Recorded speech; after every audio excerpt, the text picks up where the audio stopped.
Good morning, everyone, and thank you so much for coming as we celebrate Hispanic Heritage Month. We apologize for the brief delay. I note that we are live streaming this and many of our colleagues are in our offices today, but I appreciate those of you who were willing to come into the auditorium. We have an exciting program here. Welcome officially to the Department of Energy's annual Hispanic Heritage Month celebration. Bienvenidos a la celebración anual del Departamento de Energía del Mes del Patrimonio Hispano. My name is Ann Augustin, and I'm the Principal Deputy Director of the Office of Economic Impact and Diversity at the Department of Energy. It is my pleasure to set the stage for today's exciting program, which is a collaborative effort between the Department of Energy's Office of Equity and Diversity and one of the Department of Energy's employee resource groups, the Community for Advancement of Latinos at the Department of Energy, or we know them affectionately as CALDO. For those of you not familiar with CALDO, CALDO's goal is to promote a culture of diversity and inclusion through continual learning at the Department of Energy, to provide opportunities to the Hispanic Latino community by expanding agency outreach and services, to serve as a link between Hispanic Latino employees and senior management, and to connect a diverse array of backgrounds, beliefs, and experiences to the department's key decision makers. I continue to be impressed by CALDO sponsors a Spanish conversation hour at the Department of Energy. And for those of you who picked up your brochure, the next Spanish conversation hour is mentioned here. Last year they began this initiative, and I'm so impressed by their willingness to give back to the community by increasing bilingual proficiency. It's truly laudable, and I need to get to those classes myself a little bit more often, as you might have told from, my mangling of the Spanish at the beginning of this brief welcome. I want to note that the national theme for this year's Hispanic Heritage Month is Hispanics, One Endless Voice to Enhance Our Traditions. President Trump, in his presidential proclamation, which is found in your program, acclaims the innumerable contributions that American citizens of Hispanic descent have made to our thriving nation. The president cites Hispanic Americans' spirit, energy, and leadership as integral components of our American culture and applauds them for enriching our lives. This year, we are fortunate to have several distinguished speakers and panelists who will likely enrich your lives as they share their experiences and perspectives on being Hispanic in their chosen fields. I want to note at this point we have one correction to our program. One of our CALDO members who's be introducing one of our guest speakers, Dr. Fred Soto, is currently on detail to AU as a senior advisor on employee engagement. So I think we have his position of record that is noted, and we failed to indicate his status as a doctor. So my apologies to Dr. Soto at this point. Without further ado, I want to introduce one of our Office of Economic Impact and Diversity employees, Patrice Carthon, who will sing the national anthem, and I'll ask if you please stand at this time. Have Patrice.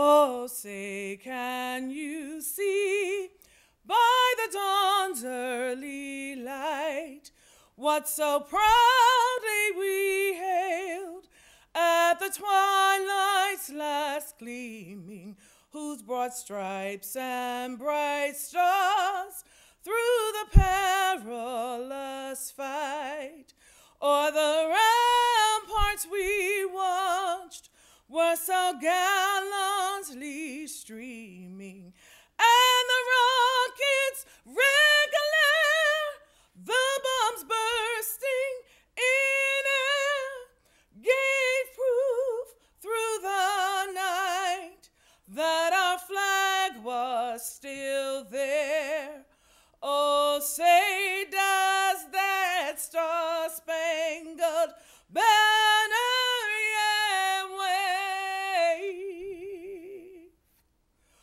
o'er the land of the free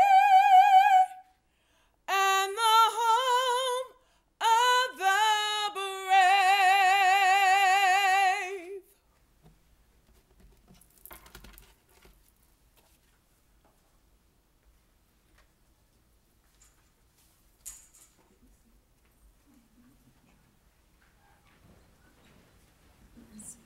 Thank you, Patrice. Now, it's my great pleasure and privilege to introduce to you the Director of the Office of Economic Impact and Diversity, my boss, the Honorable James Edward Campos. Director Campos was nominated by President Trump and subsequently confirmed by the United States Senate to his assistant-level, secretary-level position at the Department of Energy on April 9, 2018. Prior to his appointment, Mr. Campos was the Senior Advisor on Economic Development and Government Affairs to the College President of Nevada State College, where he focused on government and community relations, business development, and strategic analysis. Over the course of his career, Mr. Campos has had extensive public and private sector experience. He worked in the publishing and telecommunications industries, served as a strategic business consultant, a political consultant, and as an adjunct business professor. He has also held several statewide gubernatorial appointments in the state of Nevada, including Nevada's Equal Rights Commission, Nevada's Judicial Selections Commission, Nevada's Workforce Investment Sector Councils on Gaming, Tourism and Entertainment, and Mining and Minerals, the Governor's Office of Economic Development's International Trade Council, and the Nevada Taxi Cab Authority Commission. He also served as a commissioner of the Nevada Consumer Affairs Division. More details about Director Campos' distinguished credentials are contained in our brochure. Without further ado, I want to introduce the Honorable James Campos.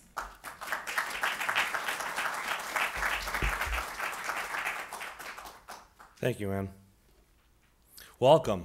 This is my first ever Hispanic Heritage Month event at the Department of Energy, and it's an honor to be here before you. This year's theme, Hispanics, One Endless Voice to Enhance Our Traditions, speaks to many contributions Hispanics make to our society, and this annual observance provides an opportunity for the Department of Energy to acknowledge the vibrant culture of America's largest ethnic minority. As some of you may know, National Hispanic Heritage Month runs through September 15th to October 15th. Began in 1968 as Hispanic Heritage Week under LBJ, and in 1988, President Reagan expanded to cover a 30-day period. I am grateful for everyone who has participated in this event, and a very special and warm thank you to Larissa Warner for all her efforts. Larissa's over there. Larissa, you may want to wave to everyone. Thank you, Larissa. The Office of Economic Impact and Diversity performs a variety of external and internal functions, including connecting diverse businesses and educational institutions to the energy sector, and ensuring equity and diversity throughout the DOE enterprise. Historically, Hispanics have been underrepresented in various sectors or subsectors of the energy economy, and this truly really needs to change in order to keep a vibrant and sustainable future in the energy sector and for our country as a whole. Hispanics have great value to add great value to the Department of Energy and to this nation. And my office is already working to better integrate their incredible capabilities and potential. Our nation is founded on diversity, and we would be foolish to trade our rich past for a less dynamic future. So we have a great program for you today. Our guest speakers include very distinguished members from the Hispanic community and another honorable. And remember, cultural food tasting in room 1E245. Again, 1E-245, directly following this program. Now, I'd like to present a very special video by Secretary Perry, who is unable to be here today, but shares his warm wishes and recognition of the contributions of the Hispanic community here and at DOE and nationwide. Thank you for participating in today's National Hispanic Heritage Month program at the Department of Energy. I want to recognize the Office of Economic Impact and Diversity, led by James Campos, and the DOE Employee Resource Group for bringing together today's guest speakers, the panelists, and the DOE community to celebrate Hispanic Heritage Month. I know that many of you are attending the program in person at the Forstall building, and others are joining remotely from DOE field site locations. Wherever you may be in the DOE enterprise, your participation is valued and will help us share the message of equal opportunity and inclusion in our workforce. As you may know, on September the 13th, 2018, President Trump issued a presidential proclamation on National Hispanic Heritage Month. In the proclamation, the President stated the following: "During National Hispanic Heritage Month, we honor all American citizens of Hispanic descent and celebrate their rich and vibrant traditions of faith, family, hard work, and patriotism." The President also noted that for generations, Hispanic Americans have played a pivotal role in our country's strength and prosperity. Their spirit, energy, and leadership are woven into the culture of America and enrich all our lives. I couldn't agree more. As many of you know, I came to Washington, D.C. via the great state of Texas. While in Texas, I had the fortune to learn firsthand about the Hispanic culture and its many contributions to the fabric of our country. Since I've been Secretary of Energy, I've seen firsthand the contributions that Hispanics have made to the department's mission. The contributions of Hispanics here at the department are immeasurable. That's why we've taken a number of steps to see that more minority and small businesses engage with us. Thank you for taking a moment today to gather and express our gratitude for the countless contributions of Americans' Hispanic community. And join me, as we do every day, in welcoming the growing diversity of the DOE community. Thank you. Thank you, Secretary Perry. Next, I would like to introduce a dear friend of mine, an individual who I have worked with in the past. He has a storied background in the state of, the state of California and many other states. He was originally resided in the great city of Kansas City, now located in California, but does extensive travel throughout North America and South America. He is a dear friend, and he had the privilege of introducing me a few days ago at his event, the Latino Coalition Gala. A little background on the Honorable Hector Barreto is that he is the longest, or was the longest serving SBA administrator in the United States under George W. Bush. He has done many wonderful things in the Hispanic community. It's also noteworthy that his father, Hector Barreto Sr., founded the U.S. Hispanic Chamber of Commerce, which today is one of the largest, or the largest Hispanic based organization, Chamber of Commerce. So Hector comes from a rich tradition as both an entrepreneur, a formal federal government appointee, and now the leader of the Latino Coalition. He is a good friend, a friend of the Hispanic community, a true visionary, and I am proud to have the chance to introduce him to you today and have him say a few words. Hector Barreto, please.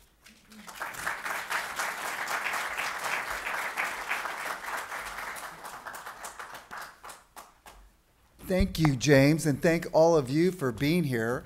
I'm excited about what we're going to do today for a lot of reasons. I want to thank the folks that are also watching us live stream. I think that's very important as well. Not everybody can always be at the same place at the same time.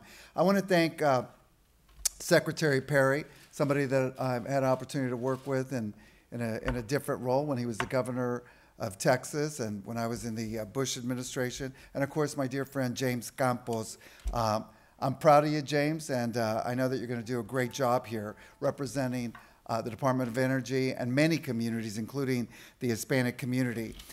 We have a small group, so I want to kind of just share some personal thoughts with you, and I know that we're going to have a panel. I'm also excited to see another old friend of mine, the famous Joe Cortez, another icon in our community, and very looking forward to sharing the podium and the program with him.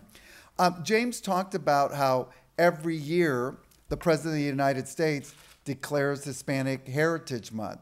And it's kind of interesting because it happens between September 15th and October 15th. And some of that has to do with there's some key holidays that are in there during that month. Many of you know that in the Mexican heritage, their 4th of July is called the 16th of September.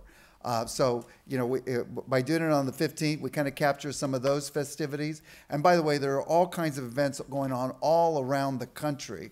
And they're not just parties, they're opportunities for us to reflect on the contributions that Hispanic Americans make to this country. James referenced the fact that we had my organization, the Latino Coalition, nationwide group that represents about 100 Hispanic organizations. And by the way, non-Hispanic organizations as well.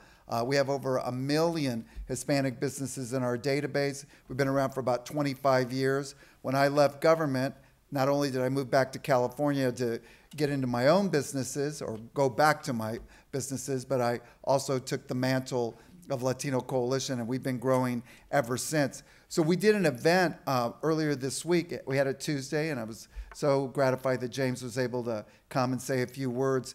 But one of the things that I loved about that event, it was for Hispanic Heritage Month. We recognized some people that have made great contributions to our community, because I also think that these events are important to shine a spotlight on Americans who are doing great things, not only for their community, but making contributions to the overall community. And one of the things that I loved about the event that we did, it was a fun event, but it was also kind of an emotional event, an inspirational event, and it was a very diverse event. One of the things that we say at Latino Coalition is you don't have to be a Latino to be part of the Latino Coalition, especially if you want to contribute to the small business community or the other organizations that are important to us in our community, groups that concentrate on education, groups that concentrate on health. Those are always the kind of the three perennial issues, not only for the Hispanic community, but I would say for every community. Sometimes we get bogged down talking about a lot of other stuff, and I'm not saying that those things are not important. But if your economy at home isn't right or at your small business, if you don't feel that you have access to good quality health care, if you don't feel that your children are going to have an opportunity to get educated, kind of the other stuff pales in comparison. But what I loved about the event that we did is that we had a lot of friends there from different communities. And I thought that was very important, the optics of that. For example, one of our friends is, and you may know the name, but I know that you know his work, is a gentleman by the name of Thomas McClary. Thomas McClary was the founder of the Commodores. And so he came to our event, and he's been with us before, and he sang a song, and he gave some great remarks. And so we were able to include him in our Hispanic Heritage Month event. We had Fernando Allende, who's a very popular singer and actor from Mexico. He came, and those two great artists really connected. We had folks from the Asian Chamber of Commerce. We actually signed an agreement with the Asian Chamber of Commerce. And I only tell you that because for all of us to be successful, we've got to be working across communities, across groups. We've got to be working together. We cannot be in silos. We cannot be separate. And something that I learned from my father many, many years ago, the day that all of these communities come together and work together, we will be unstoppable. And it doesn't mean that we always agree on every issue, but we should definitely work together on the issues that we care about, some of those issues that I talked to you about.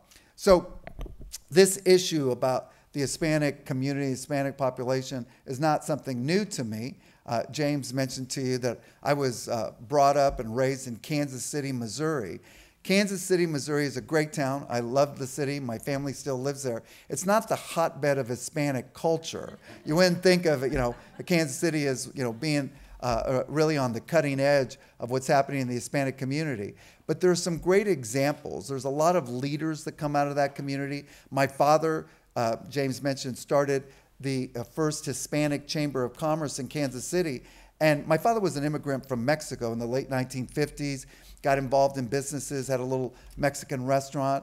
That led to 2 Mexican restaurants, 3 Mexican restaurants. I used to kid my father. I used to say, you were really on the cutting edge. I mean, when you started Mexican restaurants in Kansas City, nobody knew what a taco, an enchilada, a burrito was.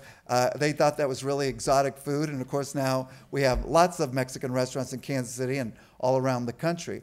My father wanted to belong to an Hispanic Chamber of Commerce, but one didn't exist. And my dad, because he was such a perennial entrepreneur, said, you know, that's not right. There ought to be an Hispanic chamber, and if nobody else is going to start it, I'll start it. So he started this chamber. It started becoming successful.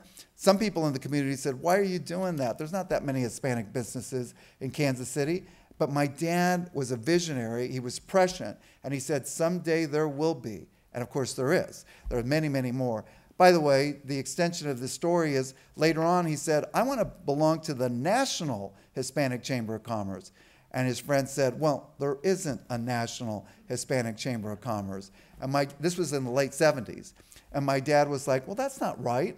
If nobody else is going to do it, I'm going to do it. And he started the National Hispanic Chamber of Commerce. By the way, that Hispanic Chamber of Commerce to this day still exists. They have offices here in D.C. And they represent, as well as my organization, Latino Coalition, the interest of 4 million Hispanic businesses in the United States. 4 million. By the way, those 4 million companies generate $700 billion to the U.S. economy. Not the Hispanic economy, the U.S. economy. Those numbers are doubling every 5 years. We will have 16 million Hispanic businesses in the United States in the next 10 years. By the way, I'll fill you in on something. You know who's starting most of those businesses? Latinas. Women are starting businesses 5 times faster than any other group. And I know that for a fact because I've lived that experience. I used to tell people my father loved starting businesses, but he didn't run the businesses. My mother ran the businesses. He was out doing something else. You know, he was out there starting an organization or, you know, meeting with a president or doing something. And of course, you know, if you want something done, ask a busy woman. She'll figure out how to get it done. And that is absolutely true. So that gives you a little perspective of where I come from. You know, my dad, and by the way, he had a lot of great sayings. You know, my father wasn't from this country, and a lot of times in the old country, the way they teach each other things is by telling little stories or little jokes or stuff. And I remember as a little kid growing up in Kansas City, I was the oldest. I had 4 younger sisters. By the way, we were all 1 year apart. My mother had 5 children in 6 years. I'm sure some of you know what that's all about, coming from big families. But my father was, and my mother is also of Mexican heritage, but she was born in Kansas City. But they were always nervous that we were going to forget our culture. We were going to forget where we came from. And so my dad had this little saying that he used to tell us. And he would say it in Spanish, but I will translate it the best I can. He would say, son, the saddest person in the world is the person who forgets where they come from. He says, it's like something that went to waste. He says, that person will never be the person they are pretending to be, and they cease being the great person that they really are. And I think that is a great way to think about all of our cultures, where we come from. We should be incredibly proud. It's one of the things that nobody can take away from us. The only person that can take that away from us is us. It's one of the things that makes us great, that makes us special. It's one of the things that we have to pass on to other people, especially our family, our friends, our children, our community. We should never, ever forget where we come from. We should be proud of that. And James mentioned we were recently in the White House a couple of weeks ago, and that was one of the comments that the president made. He said, look, it's great that we all have these great communities and these great backgrounds, and we should celebrate that. We should definitely celebrate that. But we should also celebrate our country and all of us as Americans. That is incredibly important as well, and I couldn't agree more with that. I think in this day and age, well, we need to be thinking more about the things that unify us, not the things that separate us. So I wanted to put that out there as well. I know I'm going to be running out of time here in just a second, but one of the things that obviously for us that we really care about in our community and in all communities that are emerging is that the environment for our people to get jobs, the environment for our people to go as far as they can go, to aspire to any dream that they have. For a lot of us in the Hispanic community, it's an entrepreneurial dream. That, by the way, that's a very American dream. And I tell you that because when I was at the SBA, I used to get people coming from all around the world to visit us, and they were asking this question: how do you do it? What is it about America that allows all these people to follow their dreams, to start businesses, to invent great things that change the world? And we talked about that environment. And sometimes these leaders from different countries would say, that will never work in our country. You know, our country doesn't really tout the entrepreneurs, especially the small entrepreneurs. You know, if you're not part of a popular or famous family, if you're not a high government official, if you don't have some kind of a talent, then you're not that important.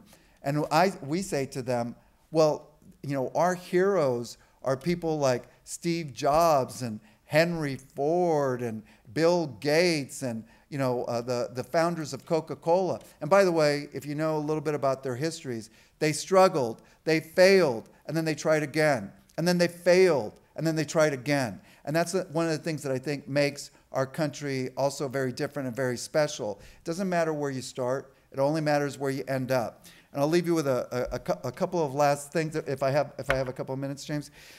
One of them is that I live in a little town in Southern California, and maybe some of you have heard of it. It's a town called San Juan Capistrano. San Juan Capistrano. And it's a small town. It's small by California standards. About 30,000 people live there. And the old town is still there, and the mission is still there. And that mission, by the way, was started by a Mexican priest who walked from Mexico to the United States and then started all these missions in California, which became modern California, which has now become the 6th largest economy in the world. And there's a sign in front of the mission, and when I first visited San Juan Capistrano, I was struck by what the sign said.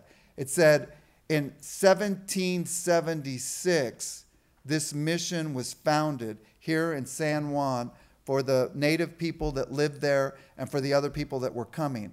And that really blew me away. I said, my goodness, when the founding fathers of the United States were in Philadelphia trying to figure out what the United States was going to be, there was already a civilization, there was already a government, there was already a community in California, which of course is, although I don't know if people still believe that's part of the United States, but California is still part of the United States.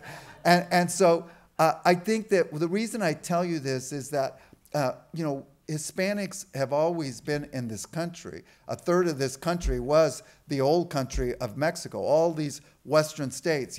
Sometimes when people get confused, I say, there's a reason why these places have Spanish surnames, Nuevo Mexico, Texas, Arizona, California, Colorado, Oregon. All these places, they have these Spanish names. They're not called, Wilson or Smith. They're called these Spanish names because they have always been here. The people have always been there. They've always made contributions. They are American. They are American. They continue to be American. And the last thing I want to tell you, because I think it's appropriate, especially with the audience that we have here today, is I want to tell you a little story about my father. In the late 70s and early 80s, my father wanted to get involved in a presidential campaign. He thought it was important. He reached out to both campaigns, but this governor from California reached out to him and said, hey, we'd love for you to be part of our campaign. And this gentleman was named Ronald Reagan. And so my father got involved with that campaign, and then Ronald Reagan won. A lot of people didn't know that he was going to win. And so early on in Reagan's administration, he invited my father to come to the White House with a bunch of his members from the chamber. So my dad, he never really knew Reagan that well. I hadn't spent very much time with him. And he thought to himself, and my father was a very proud man, he said, if I get a chance to talk to the new president, I'm going to let him know what's on our mind. I'm going to give him some ideas. And so he's walking up the driveway of the White House. And by the way, I was there this week, and the story came back to me, because I said my dad was walking down this path as well. And when he walked in the door of the White House, the guard at the White House said, by the way, Mr. Barreto, you're going to be sitting right next to the president, the new president of the United States. So my dad was really excited. This was going to be his chance. He's going to let this new president know what his community was looking for. So he sits down next to Reagan. The room is full of people. They're having this lunch. And my father launches into Reagan immediately. He says, Mr. President, my name is Hector Barreto. I supported you. I got a bunch of my members here, and I want to let you know what's on our mind. You know, we want jobs in this new administration. We want contracts out of this new administration. We want a seat at the table when you're making important decisions. And about that time, some of the friends that were at the table started kicking my father underneath the table. They said, this poor man doesn't understand that when you go to the White House, you don't start lecturing the new president of the United States. And so Ronald Reagan was a gentle soul. He was a nice man. And he said to my father, Hector, thank you. I appreciate your message. He said, but I think the problem that your community has is that you haven't learned how to be part of this American melting pot. Now, you understand, my father's from Mexico. He's talking, the president's telling him about something that melted. And my dad doesn't understand what that means. And he said, Mr. President, I don't want to be part of anything that melted. I don't want to be part of a melting pot. He said, my name is Hector Barreto. If I try to be anything other than Hector Barreto, I won't be any good to you. I won't be any good to my country. And so I don't want that. And at that time, everybody in the room now is starting to figure out that they're having this conversation. And they're really nervous because they're like, he's really done it this time. The president is going to kick him out of the White House, and they're going to kick us out too because we came with him. And Ronald Reagan listens to my father, and it's like a light bulb went off. And Ronald Reagan kind of nods his head, and he stands up. And now he's addressing the audience, just like this. He says, ladies and gentlemen, I want you to know something about me. I'm Irish. I'm Irish American. I'm a proud Irish American. On St. Patrick's Day, I'm the first guy marching in the St. Patrick's Day parade, and I drink my fair share of green beer on that time. But Hector just taught me something. I'm also a proud American. And so, just like Hector said, we need to be part of a stew pot. And he said, I know a lot about stew because I'm Irish. And my father said, you know, the stew pot, where the carrots and the potatoes give flavor to the meat, but they never lose their identity. They become something greater than when they started. And so Ronald Reagan said to the audience, God bless you all, and thank you all for being part of this great American stew pot. So thank all of you for being part of this great American stew pot. Thank you very much.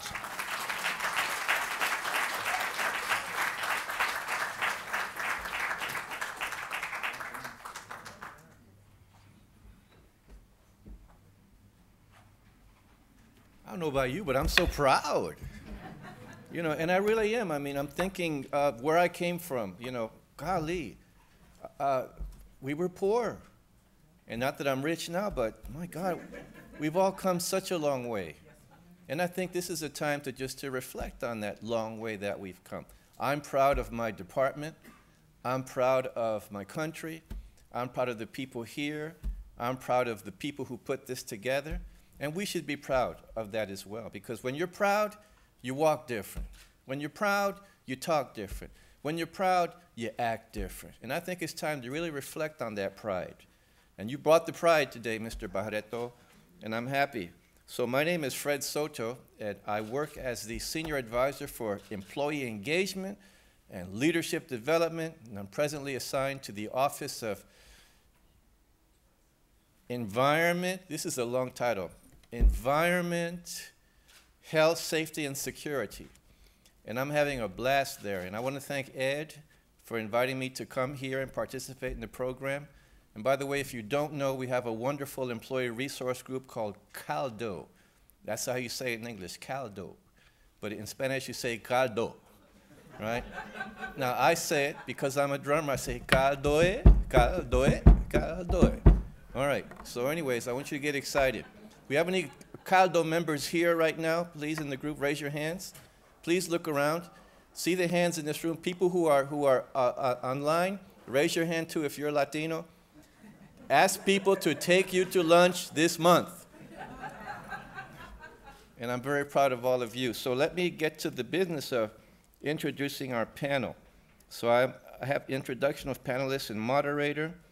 Alma Villana, Executive Director, White House Initiative on Educational Excellence for Hispanics, U.S. Department of Education.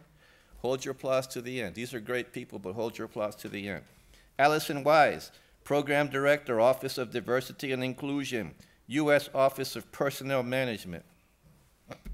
Hector Barreto, Chairman, the Latino Coalition. Joe Cortez, International Boxing Hall of Fame, boxing analyst with ESPN. Dr. Beatriz Cuartas, COS Special Assistant, National Nuclear Security Administration, NNSA. As the panelists take their seats, please give them a warm Department of Energy welcome.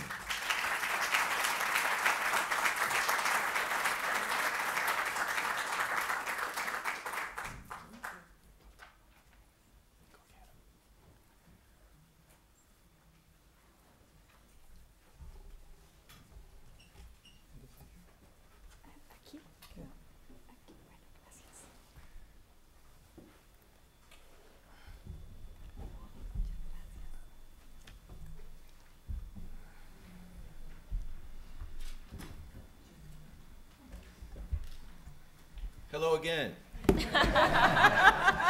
I'm the moderator of the program, so I'm just going to, they told me this morning at 9 o'clock. But you know, it again is my pleasure. Panelists, everybody wants to know about Latinos in America. Everybody wants to know what's going on. What's the one thing that I need to know about Latino Americans? You know, so that's my question to each of you today. What is that one big idea about Latinos that this group and everybody online needs to know to truly appreciate the role they play in the past, present, and the future? Big idea. We're going to start with Allison Wise, please. Thank you, Fred. Let me just share this. This might be a surprise to some of you. As I was talking to Larisha, when she reached out to me and invited me here, I said that I'm honored. You know, any opportunity I get to speak to our government employees or go to different agencies, you know, I think it's an honor. And so I shared with Larisha that I'm actually not Latina. And I think a lot of people, you know, make the assumption, right? And she said, you know, Allison, I called you because you have a perspective too, you know, and you have a position of influence. And Fred knows me well, we go way back. But what I will tell you is that I'm Filipina. And the huge influence that Hispanic heritage has had on Philippines. My father immigrated here back in the early 60s. And it has had a huge influence on what I do and where I am and what I've become. And I think what a lot of people don't realize about the Hispanic heritage is that it has had a huge influence on many parts of the country. In particular, I grew up in California. And born in San Diego, grew up in Monterey. My father immigrated here from the Philippines. The Philippines is named after King Philip II in Spain. My father spoke fluent Spanish as well as Tagalog. So it really had a huge influence on me, on the food we eat, everything about the Filipino culture, because we were under the influence of Spain for over 300 years. And so that's probably why, through how I look, and it's not a bad thing. I accept that. And so I shared that with Larisha, and she said, no, you have a perspective. And what I have also is a responsibility in my role as the Director of Diversity and Inclusion at OPM, in looking at across government, what are the contributions that Latinas and Latinos have, and how can we get that voice elevated? Because what I think about is not in particular any one person, but I also think about that student who got on a plane in Puerto Rico for the first time and came here in in a country that is theirs, but feels different, right? And comes here as a new intern, maybe through the Haku program, and I look at their contributions.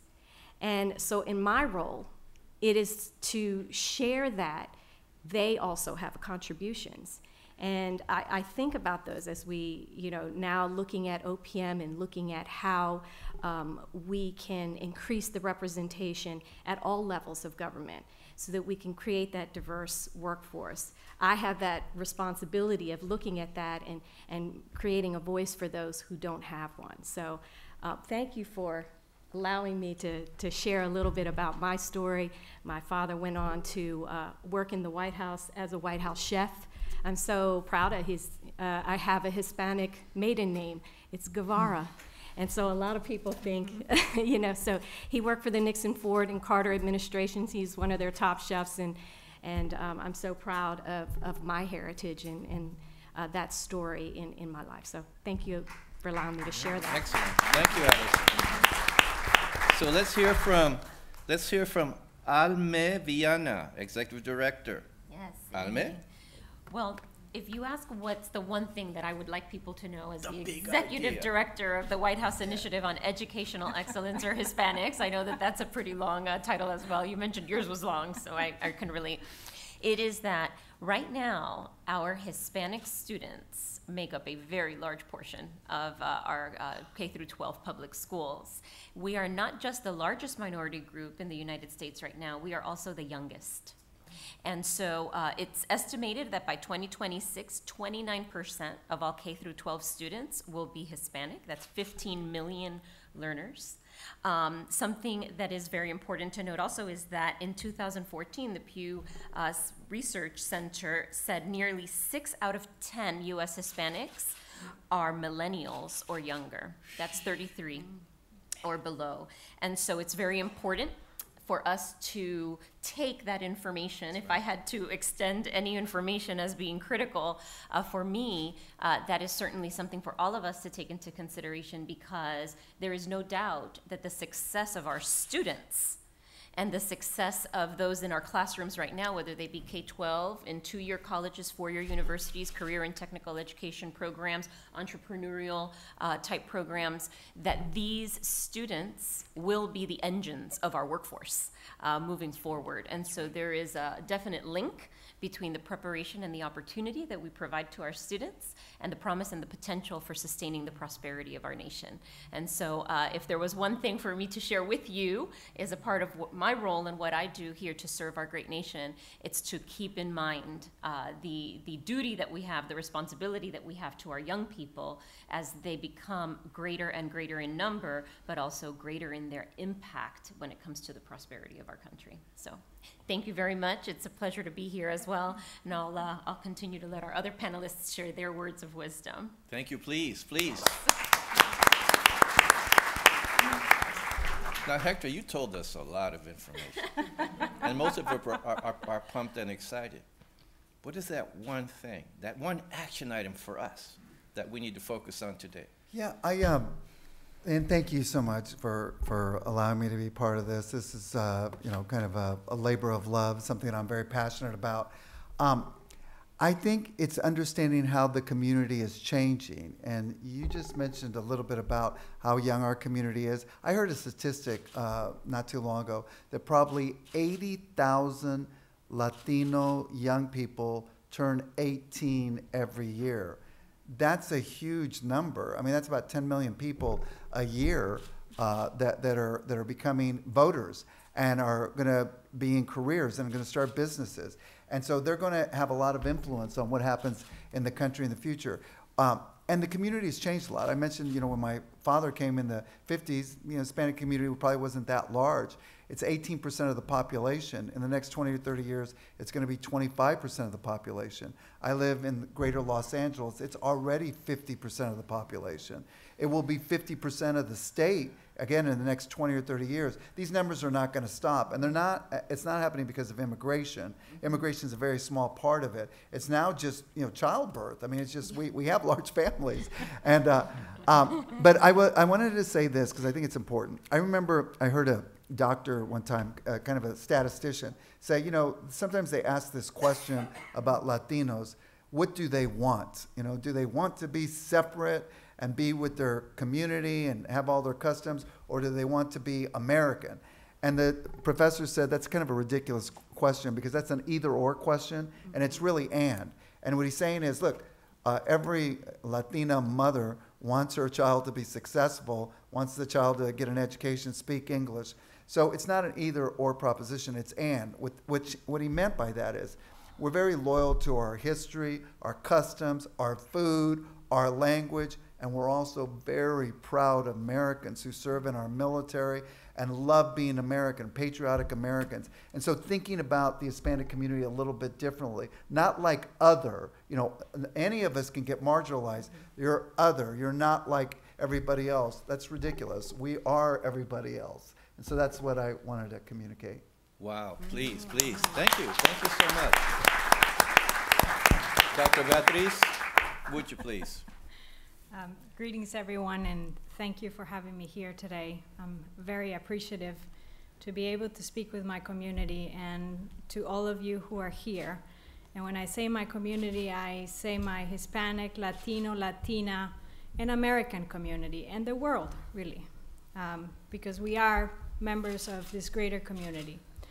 And so when I talk about what is the one thing that we need to know about this community that I'm a member of, and that we are all really a member of together as Americans, as Hispanic, as white, as women, as men, as African Americans, as whatever you want to put yourself into, whatever it is that you are, right? Or whatever it is that we are all together, is that Latinos, we are a gift that keep on giving.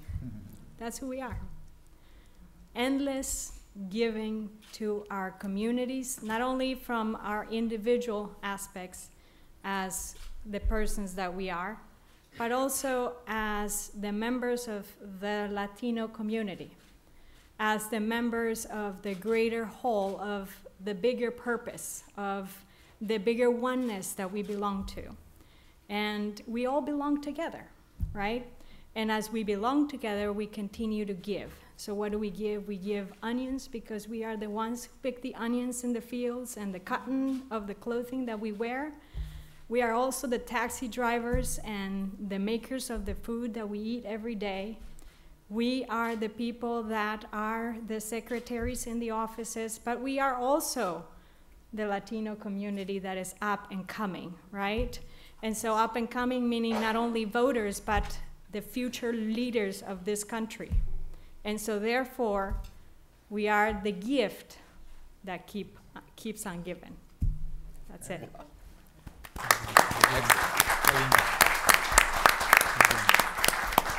And Joe, would you instruct us, please? You know, first of all, it's an honor to be here today. My dear friend, James Campos, I knew him when he was a little young teenager, and he is very proud of what your accomplishment, what you're doing for the USA. James is not only a dear friend, but we're like family. Been to my house many times, and we spent many events together. And he invited me to this event here today, and I can tell you that I'm in a different kind of business. I would not go to Hector Barreto when he was Secretary of Small Business Administration to ask him, I want to go into the business. He said, what kind of business? I'm in the hurt business, you know? He said, not many people want to go into that business.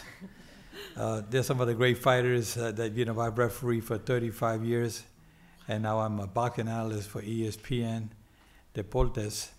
And I can tell you that I come from a broken home and born and raised in Spanish Harlem. Four of us, my mother raised us by herself. And of course, you know, when you come from Spanish Harlem, you had to know how to defend yourself to survive, because a lot of times I would be walking down the street and I see some guys walking, 3 or 4 guys coming the other way, and I would run and I hide behind a car, make sure they wouldn't try to beat me up, because there was that bullying that was constantly going on, and you had to run up to behind the hallways in the backyards to get to your apartment. It was because there was too many guys hanging around in the front of the buildings, and I was afraid that they're going to kick my butt. So there was a fighter by the name of Gaspar Indian Ortega, came from Mexico to New York in 1955, and he didn't speak English. My Spanish wasn't that great. It has improved throughout the years. I was born and raised in New York. But Gaspar Ortega and came up with his brother, Felix. They had these bomber jackets on, leather jackets on. On the back, Gaspar had an Indian, it's El Indio, and his brother, El Sapo, the frog. These two guys, they didn't look Puerto Rican, and these two guys looked like Indians, you know, with flat top and the high cheekbones. And they were just standing there, and so I went up to them. They were, you know, I came out of my building in the morning to go to school, and I was about 12 years old. I said, "Who are you guys? What are you doing here?" They said, "No speak English." "Ah, no habla inglés. Yo hablo un poquito de español." So when I started a conversation with them, they told me they were fighters. They came up from Tijuana to come to fight in New York. And little by little, they lived right next door to me, next building over. And they didn't know how to get around the subway system in New York. And, you know, when you're young, you always know how to get around the Manhattan area, at least, you know, not going to the Bronx or Queens or Brooklyn. But I was not in those areas. But Manhattan, I knew my way pretty good. So I would take Gaspar Ortega and his brother to the gym after I got out of school. I would direct them, show them how to get on the subways and whatnot. There were times that they didn't have enough money to get on the subway themselves. They had just come up with like $5 in their pocket. And I would tell them, listen, you know what, we don't have money to get down there. I'm going to walk from 99th Street down to 59th Street on 8th Avenue, and we're on Park in Madison. I said, let's go down the subway. I said, when you hear the train coming, we go running, we jump over the turnstile, we run down and and get into the subway, you know? And we were hoping that we would never get caught doing that. We didn't have the token, the 15-cent token to get on the ride. So anyway, I learned little by little. He said, "Joe, you cannot be doing that. That's not right. You don't do these things." That's Gaspar Ortega, who was like my mentor and like a big brother, got me started. But, you know, going back and thinking about those days, that's what made me the person that I am today. I learned to listen for good advice from Gaspar Ortega, who's still alive today. He had 185 professional fights. 185 professional fights, that's unheard of. And Gaspar Ortega, in 1 year, in 1965, he fought 27 times in 1 year. And sometimes he was fighting 2 or 3 times a week. And I was his sparring partner because he got me started. And I got into competition programs when I was 15. And then at 16, I became a Golden Glove champion along with my brother Mike in Madison Square Garden. We're the first brothers to win the Golden Glove championships the same night. Then we won it again the second year in the open division. We won the championship, the New York, the Easterns, and the Nationals. And I remember going to Chicago to fight for the Nationals. I was 17 years young. And there was a fighter by the name of Oscar German. Oscar German was on the same team with Muhammad Ali the year before, 1960. And I was watching him in Madison Square Garden when they came. Every year they would alternate New York versus Chicago for the National Golden Gloves. The Chicago team represented the West Coast. The New York team represented the East Coast. I remember before I got to the Nationals, first you have to win the New York Open Championship, which I did along with my brother Mike. That was our second consecutive year winning the Golden Gloves. And then for the Eastern Championships came around, Eastern Golden Glove Championships, we had to fight like 5 times in 3 nights. But the last night, if you got to the semifinals, you would fight the semifinals in Madison Square Garden, which I did. I got into the semifinals along with my brother Mike. I knocked out my opponent in the second round. My brother knocked his opponent out in the first round. Then we had to come back again the same night to fight for the finals, the championships. And I knocked out my opponent in the first round. And my brother won the decisions. And now we're both Eastern Golden Glove champions, so we're the first brothers to become Eastern Golden Glove champions.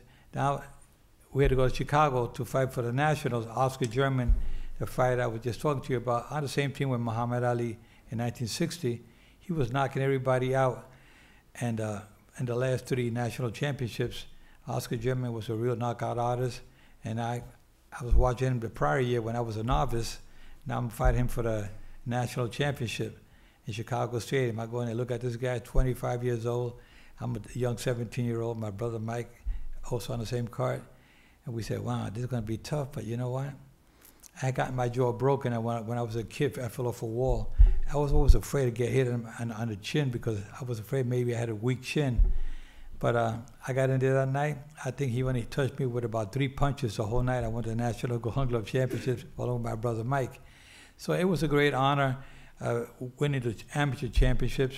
But I always believed that there was a lot of kids in the neighborhood, Hispanics, and I learned how to defend myself. Boxing taught me a lot of discipline and self-esteem and confidence. All of that came along with boxing. I'm here in front of you guys talking like this now, and I remember one day they called me to be a speaker at the Purdue University and at the University of Indiana after I got inducted into the International Boxing Hall of Fame, which I was very proud and honored to be inducted into the Hall of Fame. I'm the only Hispanic referee in the history to be inducted into the International Hall of Fame.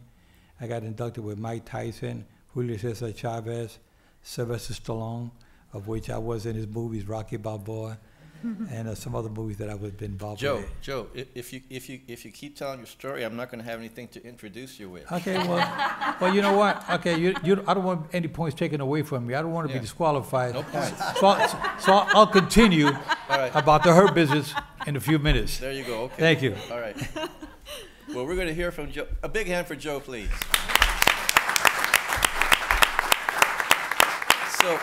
So if you were listening to our panelists, you heard that Alma said we got to be looking out for those millennial students. Allison talked about multiculturalism and diversity.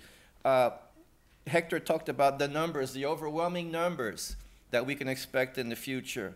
And Joe talked about that you got to fight for what you want. And you got to listen.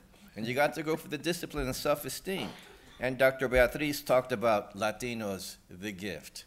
I don't know about you, but I'm inspired by this panel today. As they return to their seats, won't you give them the loudest, most powerful applause that you can. Do it now. Come on now. I don't think that. There you go.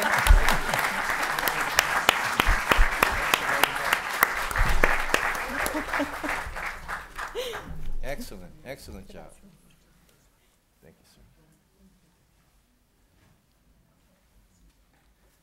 So I'm going to stay here because it's my job now to introduce our next speaker, who is almost, golly, Joe, you almost took all my material. But let me tell you, it's my pleasure and my honor to introduce Mr. Joe Cortez, a man of faith and determination, whose overcoming spirit has touched the lives of all who know him. Born in Spanish Harlem, which for some of you who don't know is the northern section of Manhattan, in the great New York City, he was drawn to boxing as a young man, and as you heard, he progressed rapidly to the Golden Gloves and then to professional competition. He married his wife Sylvia in 1965 and moved to Puerto Rico and expeditiously climbed the ranks to become an executive assistant manager in the hospitality industry. Moving back to New York, he went on to become a casino operating manager for 3 hotels. He continued his upward trajectory as New York City entrepreneur and a business owner, but he always made time to serve his community as a task force member and a school motivational speaker to encourage employees and kids to stay off drugs. He helped to sponsor the Project Return program, encouraging youth to come back to their community in service, and also to expedite and provide health and eye care services to the community. He continued his journey of excellence as an amateur boxing referee with the Police Athletic League and the Golden Gloves. He became professionally licensed in New York, New Jersey, Nevada, the WBC, the WBA, the IBF, and the WBO. He went on to referee over 175 world title fight championships in over 11 countries.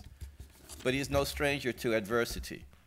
His family suffered through a tragic auto accident in California in June of 1996, where his wife Sylvia was injured and his daughter Cindy suffered serious spinal cord injury and is now a quadriplegic. However, Cindy's extraordinary fighting spirit and steadfast determination, which she got from her dad, have brought inspiration and hope to others. During her rehabilitation, Cindy received an encouraging phone call from none other than Christopher Reeves, who was also touched by her focus and determination. And we are all hopeful that in the years to come, she will walk again. Today, Joe is an advocate and fundraiser, committing his life to international awareness and support for spinal cord injuries and research.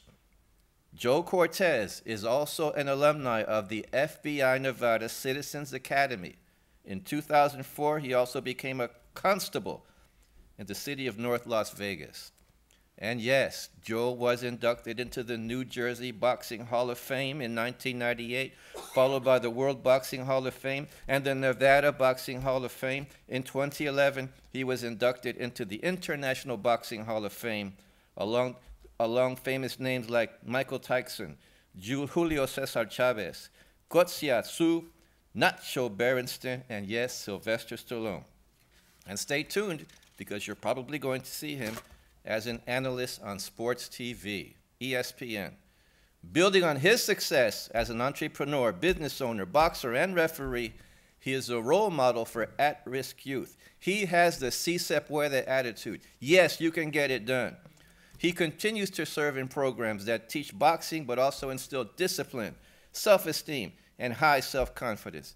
But if you ask him, he will say that all he wants to do is set a good role model to the youth and minorities and help wherever we can. Please give a warm Department of Energy welcome to Mr. Joe Cortez.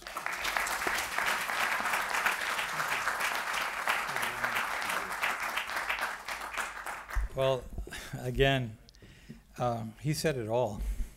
I don't think I have much to say other than thank you, I'm leaving. Listen, I can tell you that this is just something, a passion that I have not only for boxing but for humanity. I really care for everybody out there, not only youngsters, adults. I love babies. I love young kids. I just love being around them because they're like little angels. They're honest. They're not going to lie to you. They're not going to stab you in the back. They're not going to hurt you in any way. All they're going to do is give you love, which is something that we all need. When you come from a broken home like I was, without the love of a father growing up, he came around when I was in the newspapers, headlines, the sports section. Cortez brothers reached the finals to fight for the championships. All of a sudden, Mr. Cortez, Miguel Cortez, showed up around. I said, well, I don't know, man. You weren't around when I needed you. You know, but and that's part of the growing up and the hurt that I still had, a void in my heart is that I don't have that there's something missing, and that's why maybe I look for love for some of my friends, new people that I meet, because it's something that we all need is the love and the caring and a real true love and affection that we need from people. And I really, that's why maybe I'm so close with new people that I meet, and I just like fall in love with everybody because I think that's what I was always wanted to do is to give the love and always pay forward like my mother, Inocencia, may she rest in peace. She lived to be 99. I came home from a night, I was refereeing a big fight, a main event in Las Vegas. Floyd Mayweather, one of his big fights, and I got home, my daughter's waiting for me. My daughter Sandy, I have 3 daughters. Cindy, who's a quadriplegic, that's my oldest daughter. And then I have Sandy and then Christine. When I got home, my daughter Sandy was waiting for me at the door and everything was real quiet. And she said, Daddy, your mom passed away today. And that was tough, coming home from a big main event to tell me that my mom at 99 passed away. But she made me the person that I am. She always told me to be strong, be loving, caring, and give all that love and attention and always pay it forward. And so I, as a fighter, let's go to the good part. The sad part I don't like. But I'm a caring, loving individual, and I got into her business, and it's surprising that I got into that business because I love people so much. I don't want to hurt these guys out there. So the best thing I do, I said, maybe I can knock them out so they don't feel too much pain.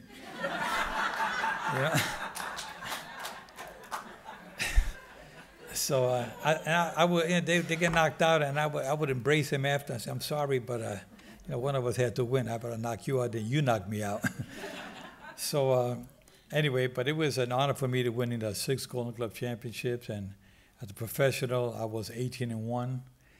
I only had 1 loss, and I've always wanted to stick with boxing. My dream was to be a world champion.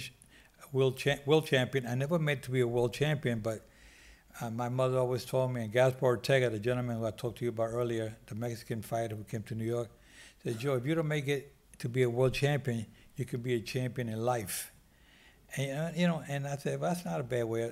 I got that crown of being a champion in life, and I think all of us want to be a champion in life. It doesn't necessarily have to. Anybody climbs in 3 steps into that ring, you climb into the ring alone, you're a champion, because how many people can walk into that ring? I remember one night I was fighting in St. Nicholas Arena in New York, and this fighter, I was climbing into the ring with me, and I was already 3-time Golden Glove champion. And these fighters would see me. I was tall and skinny, but I can box. I was not the greatest knockout artist, even though one night I knocked out 2 opponents in Madison Square Garden in the Golden Gloves Eastern Championships. But when I was fighting this gentleman, in the middle of the round, he just climbed out of the ring and started running to the dressing room. And I'm standing in the ring like, what the heck is it? I'm just running out of here like this. And his trainers were yelling behind him, come on back. Anyway, but to me, he was still a champion because he got into the ring and had the heart and the courage to get in that ring. I mean, boxing is a tough business. It's a hurt business. And I've refereed Mike Tyson 9 times, and he was the baddest man on this planet. But I would tell Mike Tyson, Mike, when I give him these pre-instructions in the dressing room, I would tell him, Mike, listen, you've been around a while, and as a youngster coming up, and I'm here to protect you. I'm the referee for your fight tonight. I don't want fighters to take unnecessary punishment. And he would understand where I was coming from, because he felt secure every time I was in that ring, because I don't care how tough you are, deep down inside of you, you can be beaten by anybody at any given time. And the same thing applies to us in life. If you bring your guards down, you're going to get hit. You're going to make a mistake. But when we make mistakes, we bring the guards down. And I'll tell all of you here, from any walk of life, if you drop your guards, meaning you're going to make some mistakes, you can get hurt and get knocked down. But I always say, you can get knocked down, but a real champion is somebody that gets up and continues. So we make a mistake, but we come back and try it again, like Hector Barreto mentioned a while before. You come to go to a business, you don't succeed, you come back, another ideas. Always try to better yourself. There's always room for improvement. I don't care who you are, where you're coming from, you can always make it. My dream was to be a world champion. I didn't make it, but like I said before, I made it in different businesses in my life. Being Hispanic, I know sometimes, we dream about doing something better, and we always try to get to the next level, climb up the ladder. And sometimes when I was in that ring refereeing fights, I would get into a corner, and I would get in that ring, and I would look to my left, the blue corner, and I look to my right, the red corner, and I was a referee, and I said, the red corner, the blue corner, that's something like Capitol Hill, the political fight. They need a referee up here. I remember President Trump was the owner of the Taj Mahal hotels in Atlantic City. They would sponsor fights like Mike Tyson's.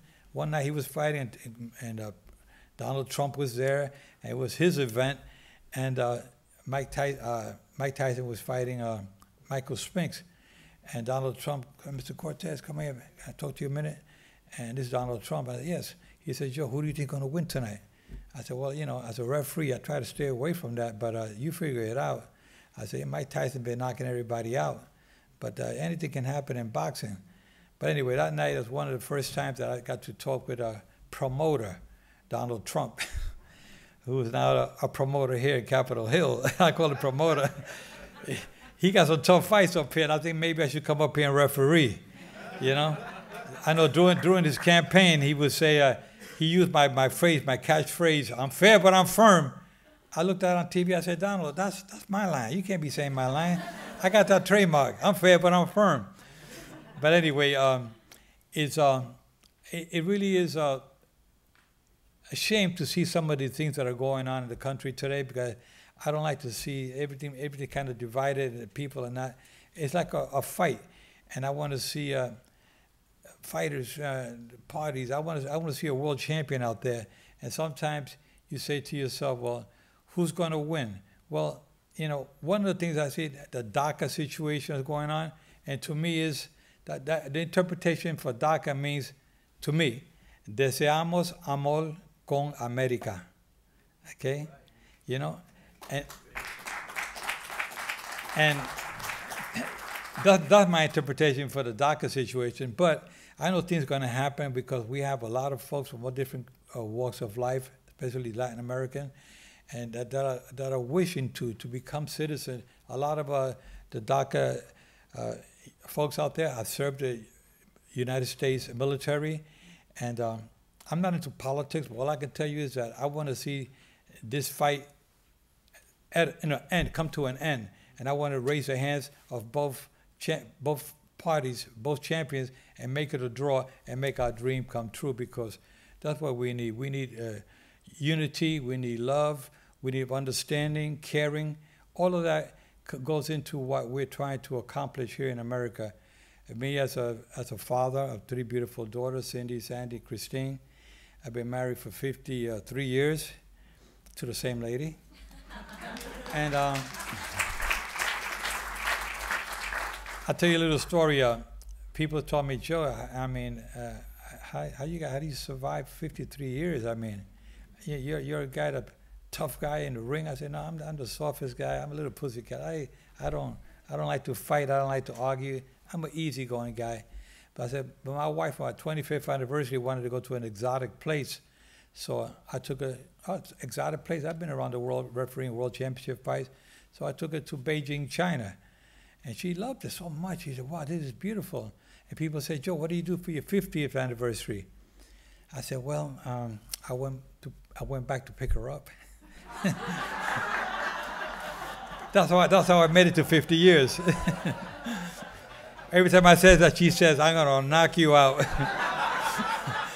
You know? But I truly believe that having beautiful families together, children, sharing your love and caring ways. And I look at my buddy here, James Campos. James, you know how much I love you, brother. You know, I mean, I'm so proud of him, and I consider him family, and he knows that I truly am a caring, loving guy.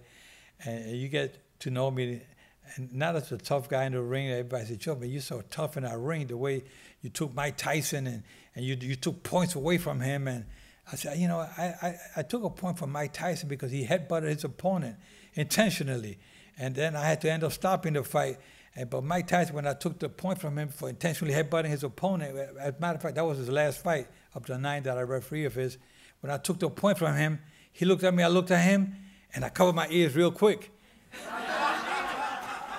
Because, you know, he had the habit of biting people's ears off.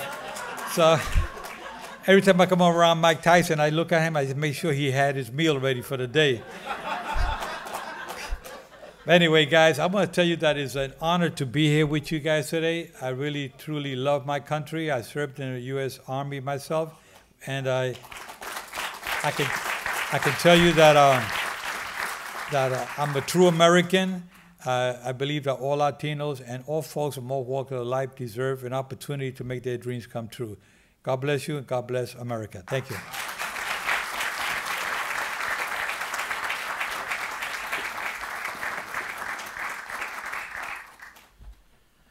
So to conclude, thank you so much. I want to invite Risha up here to say a few words, but I also wanted to thank everyone for being here today. I wanted to make sure that we do go and enjoy ourselves with a little bit of food afterwards. Hopefully we have time. And to Mr. Cortez, his words are very true. When I arrived in Nevada a couple years ago, 20 years ago, he was one of the first ones that I met, and he took me in, and he would say, hey, James, come to my house. I'm doing a big fight, but why don't you come to my house, and afterwards I'll talk to you about it. And he would do this now and then. I would go, and he has a beautiful house and a beautiful family, and I would go and I would wait for him, and his fight would be over, and he'd come back with a bloody, uniform on. He just came back from the fight literally from either MGM or Caesars where the fight was taking place. And he would sit me down for hours afterwards and talk to me about life and always doing the right thing and always to be a man of character and honesty. And I appreciate those lessons, Mr. Cortez. You truly do speak. You truly do walk the walk. And I couldn't say more about you, so thank you, sir, for being here. Thank you. Good afternoon, everyone. My name is Larissa Warner, and I'm the Hispanic Employment Program Manager here at the department. And on behalf of the Office of Economic Impact and Diversity, I want to thank Mr. Hector Barreto, Mr. Joe Cortez, and our distinguished panelists today for joining us this morning to celebrate Hispanic Heritage Month. Their remarks were inspiring and provided a unique perspective. And I also want to take this time out to thank Caldo. I also like to specifically thank Edward Rios, Yesenia Godoy, as well as Patricia Espinada for their amazing contribution and assistance in executing such an amazing program that we had here today. Caldo's next Spanish Conversation Hour is scheduled for next Thursday, October the 11th, during our noontime, and they welcome all DOE employees to participate. At this time, I would like to invite Director Campos back up to the stage to present our awards of appreciation. So first up, I would like to invite Ms. Amy Vania to come up, please.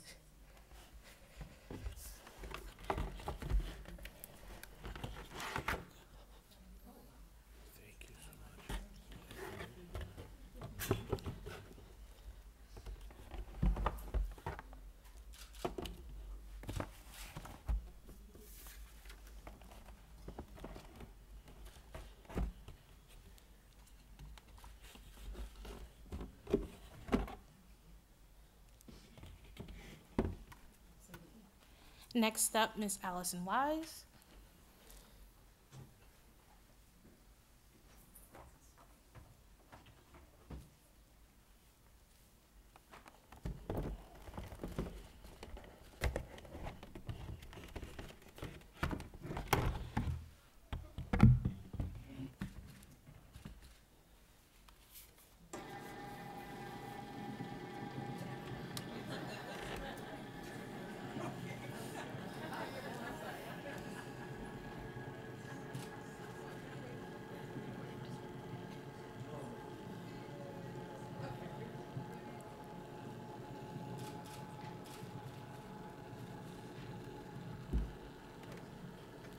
Next up, Dr. Patrice Cortez.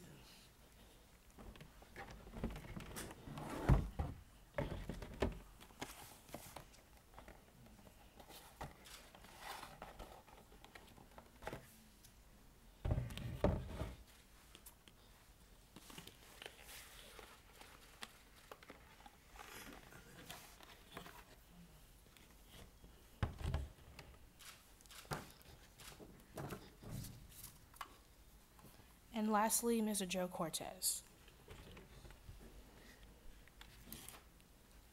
Mr. Hector Barreto has already received his award for today.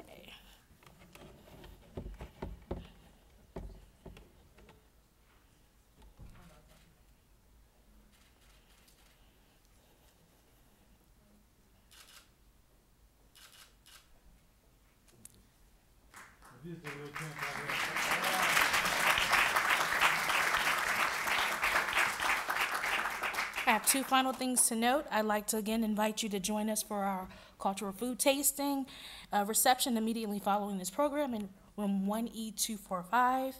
And then lastly, I'd like to also note that our Disability Employment Awareness program this month will be scheduled for October 23rd.